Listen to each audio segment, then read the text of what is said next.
ಒಟ್ಟಲ್ಲಿ ಈ ಸಿನಿಮಾ ನಾನು ಕೃಷ್ಣ ಇವೆಲ್ಲ ಹಂಗೆ ಕೃಷ್ಣಸ್ ಕೂಡ ನಾನು ಓಕೆ ಒಂದು ಲೆವೆಲಿಗೆ ಸಿನಿಮಾ ಯಾರಿಗೂ ಬೋರ್ ಆಗೋಲ್ಲ, ಒಳ್ಳೆ ಸಿನಿಮಾ ಅಂತ ಮಾಡಿದ್ದೆ ಅಷ್ಟೇ. ಬಟ್ ಅದು 100 ಹೋಗುತ್ತೆ ಅಂತ ನಾನು ಅಂದ್ಕೊಂಡಿರಲಿಲ್ಲ. ಬಟ್ ಅದು ಸೂಪರ್ ಡೂಪರ್ ಹಿಟ್ ಆಗೋಯಿತು ಕೃಷ್ಣ. ಬಟ್ ಆ ಲೆವೆಲಿಗೆ ಇದನ್ನು ಸೇರಿಸ್ಬೋದು. ಈ ಸಿನಿಮಾದಲ್ಲಿ ಕೂಡ ಒಂದು ಟೋಟಲಿ ಫ್ಯಾಮಿಲಿ ಎಂಟರ್ಟೈನರ್ ಸಿನಿಮಾ ಇದು. ಕಾಮಿಡಿ ಇದೆ, totally out and out comedy ಇದೆ. ಅದ್ರ ಮಧ್ಯದಲ್ಲಿ ಸ್ವಲ್ಪ ಸೀರಿಯಸ್ನೆಸ್ಸು ಇದೆ, ಜಗಳಗಳಿದೆ, ಗಲಾಟೆಗಳಿದ್ದಾವೆ. ಜಂಬೂ ಸರ್ಕಸ್ ಅಂತ ಟೈಟ್ಲ್ ಇಡೋ ಕಾರಣವೇ ಅದು.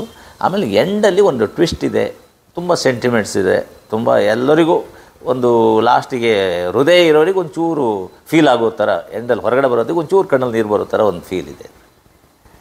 ಸರ್, ಸಿನಿಮಾ ಆ್ಯಕ್ಚುಲಿ ರೆಡಿ ಆಗಿತ್ತು ಲೇಟ್, ಅಂದರೆ ಮುಂಚೆನೇ ಆಗಿತ್ತು, ತುಂಬ ವರ್ಷಗಳಾಗಿದೆ. ಏನಕ್ಕೆ ಲೇಟ್ ಆಯಿತು ಆ್ಯಕ್ಚುಲಿ? ಅದು ಕಾರಣ ನನಗೆ ಆಲ್ರೆಡಿ ಎಷ್ಟೋ ಜನ ಮೊದಲೇ ಹೇಳಿದ್ದೆ. ಇದು ಫಸ್ಟು ಸ್ಟಾರ್ಟ್ ಮಾಡುವಾಗ ನಾನು ಒಡೆಯ ಆದಮೇಲೆ ಈ ಸಿನಿಮಾ ನಾನು ಫ್ರೀ ಆಗಿರುವಾಗ ಒಂದು ಫಂಕ್ಷನಲ್ಲಿ ಬಂದು ನಮ್ಮ ಸುರೇಶ್ ಅವರು, HC ಸುರೇಶ್ ಅವರು ಒಂದು ಸಿನಿಮಾ ನಮಗೆ ಒಂದು ಮಾಡಿಕೊಡಿ ಮಾಡೋಣ ಅಂದರು. ಅದಕ್ಕೆಲ್ಲ ಓಕೆ ಮಾಡೋಣ, ಕತೆ ಗೀತೆ ರೆಡಿ ಮಾಡಬೇಕಲ್ಲ. ಇಲ್ಲ ನಮ್ಮ ಹತ್ರ ಲೈನ್ ರೆಡಿ ಮಾಡ್ಕೊಂಡಿದ್ದೀನಿ, ನಮ್ಮ ಹತ್ರ ಕತೆ ಇದೆ ಅಂದರು. ಕತೆ ಇದ್ದರೆ ಸರಿ ಮಾಡೋಣ, ಕೇಳೋಣ ಒಂದು ಸರಿ. ನಾನು ಆ್ಯಕ್ಚುಲಿ ಖಾಲಿ ಇದ್ನಲ್ಲ ಅವಾಗ. ಸರಿ, ನಮ್ಮ ಕ್ಯಾಮ್ರಾಮ್ಯಾನ್ ಅವ್ರ ಮಗಳು ಮದುವೆ ಟೈಮಲ್ಲಿ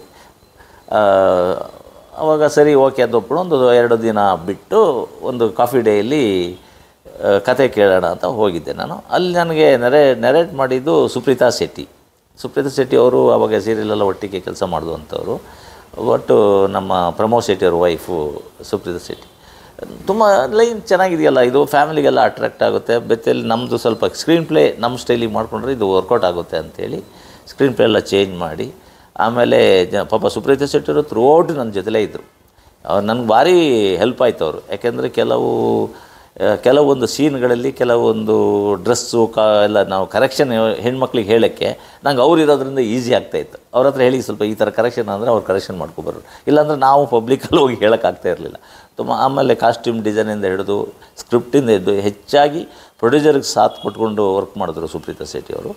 ಹಾಗೆ ಅಲ್ಲಿಂದ ಕತೆ ಅದು ಸ್ಟಾರ್ಟ್ ಆಯಿತು. ಸರಿ ನಾವು ಅದ್ರ ಜೊತೆಯಲ್ಲಿ ಒಬ್ಬರು ಆ್ಯಕ್ಚುಲಿ ನಿರ್ಮಾಪಕರಿಗೆ ಒಬ್ಬರು ಪಾರ್ಟ್ನರ್ ಇದ್ದರು ಆವಾಗ.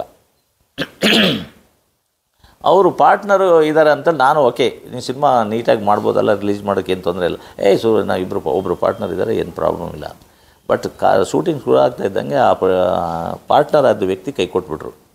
ಯಾರಿಗೆ? ನಮ್ಮ ಸುರೇಶ್ ಪ್ರೊಡ್ಯೂಸರಿಗೆ. ಇವರಿಗೆ ಆವಾಗ ಫೈನಾನ್ಸಲ್ಲಿ ತುಂಬ ಪ್ರಾಬ್ಲಮ್ ಆಗೋಯಿತು. ಅದ್ರ ಮಧ್ಯದಲ್ಲಿ ಒಂದು ಕೊರೋನಾ ಇತ್ತು. ಕೊರೋನಾ ಇದ್ದಕ್ಕೂ ಸರಿ ನಮಗೆಲ್ಲ ಟೀಮಿಗೆ, ನನಗೂ ಕೊರೋನಾ ಇತ್ತು, ಟೀಮಿಗೂ ಕೊರೋನಾ ಆಯಿತು. ಹಾಗಾಗಿ ಟೋಟಲಿ ಸ್ವಲ್ಪ ಗ್ಯಾಪ್ ಕೊಟ್ಬಿಟ್ಟು ಆವಾಗ.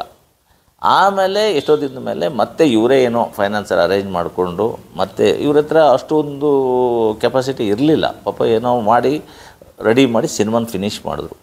ಹಾಗೆ ರಿಲೀಸ್ ಮಾಡೋಕ್ಕೆ ಕೂಡ ತುಂಬ ಒದ್ದಾಡ್ತಾ ಇದ್ದಾರೆ. ಹಾಗೂ ನಾನು ಯಾರಿಗಾರು ಡಿಸ್ಟ್ರಿಬ್ಯೂಟ್ರಿಗೆ ಕೊಡಿ ಅಂದರೆ ಇಲ್ಲ ಈ ಸಿನಿಮಾ ನಾನೇ ಅಂದರೆ ಈ ಸಿನಿಮಾದ ಬಗ್ಗೆ ಭಾರಿ ಇಷ್ಟ ಇದೆ. ಫಸ್ಟ್ ಕಾಪಿ ನೋಡಿದ್ಮೇಲಂತೂ ಇಲ್ಲ ಈ ಸಿನಿಮಾ ಗೆದ್ದೇ ಗೆಲ್ಲುತ್ತೆ, ಹಿಟ್ಟಾಗೇ ಆಗುತ್ತೆ, ಇದು ನಾನು ದುಡ್ಡು ಮಾಡ್ತೀನಿ ಈ ಸಿನಿಮಾದಲ್ಲಿ ಅನ್ನೋದು ಒಂದು ಕಾನ್ಫಿಡೆಂಟಿಂದ ನಾನೇ ರಿಲೀಸ್ ಮಾಡ್ತೀನಿ ಅಂತೇಳಿ ಈಗ ಗಂಗಾಧರ್ ಹತ್ರ ಇವರೇ ರಿಲೀಸ್ ಮಾಡ್ತಾ ಇದ್ದಾರೆ. ಅಷ್ಟು ಕಾನ್ಫಿಡೆನ್ಸ್ ಇರುವಂತಹ ಸ್ಟೋರಿ ಅಂತ ಹೇಳ್ತಿದ್ದೀರಾ. ಪ್ರಮೋಟ್ ಅಂದರೆ ಸಡನ್ನಾಗಿ ಅನೌನ್ಸ್ ಮಾಡಿದ್ರೆ ಟೈಮ್ ತಗೊಂಡು ಅದು ಅಲ್ಲ, ನಾನು ಈ ಮಾತು ಸೇಮ್ ನಾನು ಪ್ರೊಡ್ಯೂಸರ್ ಹತ್ರ ನಾನು ಡಿಸ್ಕಸ್ ಮಾಡಿದೆ, ಡಿಸ್ಟ್ರಿಬ್ಯೂಟರ್ ಹತ್ರನೂ ಡಿಸ್ಕಸ್ ಮಾಡಿದೆ. ಬಟ್ ಏನು ಅಂದರೆ ಈಗ ರಿಲೀಸ್ ಮಾಡದೆ ಹೋದರೆ ನಾವು ಈ ವರ್ಷ ರಿಲೀಸ್ ಮಾಡಲಿಕ್ಕೆ ಆಗಲ್ಲ ಅಂತ ಒಂದು ಮಾತು ಹೇಳಿದ್ರು. ಯಾಕೆಂದರೆ ಈಗ ನೆಕ್ಸ್ಟು ಇನ್ನೂ ಕಂಟಿನ್ಯೂ ಸಿನಿಮಾಗಳಿದ್ದಾವೆ. ಈ ವಾರ ನೋಡಿ 12 ಸಿನಿಮಾ ರಿಲೀಸ್ ಆಗ್ತಿದೆ, ಅದ್ರ ಜೊತೆಲಿ ನಾವು ಓದ್ತಾ ಇದ್ದೀವಿ. ನೆಕ್ಸ್ಟ್ ವೀಕು ಒಂದು 10 ಸಿನಿಮಾ ಇದೆಯಂತೆ. ನೆಕ್ಸ್ಟ್ ನವಂಬರಿಂದ ತೆಲುಗು, ತಮಿಳು ಎಲ್ಲ ದೊಡ್ಡ ಸಿನಿಮಾ ಇದೆ. ಕನ್ನಡದಲ್ಲೂ ಸುಮಾರು ಇನ್ನೊಂದು 3 ಸಿನಿಮಾ ದೊಡ್ಡದಿದೆ. ಈಗ ನಮ್ಗೆ ಈ ವರ್ಷ ಎಲ್ಲ ಡೇಟ್ ಸಿಗೋಲ್ಲ ಆ ಲೆಕ್ಕದಲ್ಲಿ. ಅದಕ್ಕೆ ನಾನು ರಿಲೀಸ್ ಮಾಡಲೇಬೇಕು. ಯಾಕೆಂದರೆ ಫೈನಾನ್ಸರ್ ಇದು ಪ್ರೊಡ್ಯೂಸರ್ ಪ್ರಾಬ್ಲಮ್ ನಮಗೆ ಗೊತ್ತಾಗಲ್ಲ. ಅವರು ಎಲ್ಲ ದುಡ್ಡು ತಂದಿರ್ತಾರೆ, ಫೈನಾನ್ಸ್ ತೊಗೊಂಡಿರ್ತಾರೆ, ಇಂಟ್ರೆಸ್ಟಿಗೆ ತಂದಿರ್ತಾರೆ, ಅವ್ರಿಗೆ ಅದೆಲ್ಲ ಹೊರೆ ಆಗ್ತಾ ಇರುತ್ತೆ.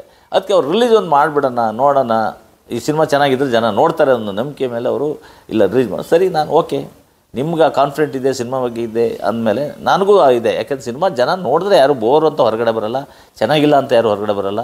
ಈ ಸಿನಿಮಾ ಇನ್ನೊಂದು ಸರಿ ಹೋಗಿ ನೋಡೋಣ ಅನ್ನೋ ಥರ ಫೀಲಲ್ಲಿದೆ. ಯಾಕೆಂದರೆ ನಾನು ಸಾಮಾನ್ಯವಾಗಿ ನನ್ನ ಸಿನಿಮಾಗೆ ನಾನು ಹೊಗಳ್ಕೊಳ್ಳಲ್ಲ, ನಂಗೆ ಅದೇನೋ ಮುಜುಗರ. ನನ್ನ ಸಿನಿಮಾ ಸೂಪರ್ ಆಗಿದೆ, ಭಾರಿ ಅದ್ಭುತ ಇದೆ ಅಂತ ನಾನು ಹೇಳಲ್ಲ. ಜನ ಹೇಳಬೇಕು. ಜನ ನಾಳೆ ನೋಡಿಬಿಟ್ಟು ಬೋರಾಗಲ್ಲ, ಒಳ್ಳೆ ಸಿನಿಮಾ ಅಂತ ಹೊರಗಡೆ ಬಂದರೆ ಸಾಕು ಅಂತ ನಾನು ಅಂದ್ಕೊಳ್ಳೋದು. ಯಾಕಂದರೆ ನಾನೇ ಸೂಪರಾಗಿ ಹೊಗಳ್ಕೊಳ್ಳೋದು ನಂಗೆ ಅಷ್ಟೊಂದು ಇಷ್ಟ ಆಗಲ್ಲ. ಹಾಗಾಗಿ ಸಿನಿಮಾ ಚೆನ್ನಾಗಿದೆ ನೋಡಿ ಅಷ್ಟೇ ಹೇಳ್ಬೋದು ಅಷ್ಟೇ. ಬಟ್ ಸರ್ ಇವಾಗ ಸದ್ಯಕ್ಕೆ ಇಂಡಸ್ಟ್ರಿಯಲ್ಲಿ ಹೇಳ್ತಾ ಇರೋದು ಎಲ್ಲರೂ ಅಂದ್ರೆ ಕಲಾವಿದರನ್ನೇ ಕಾಂತಾರ ಸಿನಿಮಾ ಬರ್ತಾ ಇದೆ ಅಕ್ಟೋಬರಲ್ಲಿ, ಅದಕ್ಕೆ ಭಯ ಬಿದ್ದು ಎಲ್ಲಾ ಸಿನಿಮಾಗಳು back to back full release ಮಾಡ್ತಿದ್ದಾರೆ ಅಂತ. ಅಲ್ಲ, ಒಂದು ಇರ್ಬೋದೇನಾಗುತ್ತೆ, ನಾನು ಆ ಥರ ಏನು ಥಿಂಕ್ ಮಾಡಿಲ್ಲ, ಬಟ್ ಇದ್ರೂ ಇರ್ಬೋದು. ಯಾಕೆಂದರೆ ಈಗ ದೊಡ್ಡ ಸಿನಿಮಾಗೆ ನಾವು ಮೊದಲು ಬರೋದು ತಪ್ಪು. ಯಾಕೆಂದರೆ ಅದು 100% ಎಕ್ಸ್ಪೆಕ್ಟೇಷನ್ ಇರೋ ಸಿನಿಮಾಗಳು ಮುಂದೆ ನಾವು ಮಾಡಲೇಬಾರ್ದು. ಅದಕ್ಕೆ ಕೆಲವರೆಲ್ಲ ಈಗ ಸಣ್ಣ ಸಿನಿಮಾ ಎಲ್ಲ ಈಗ ಮೊದಲು ಮಾಡಿಬಿಡ್ತಾರೆ.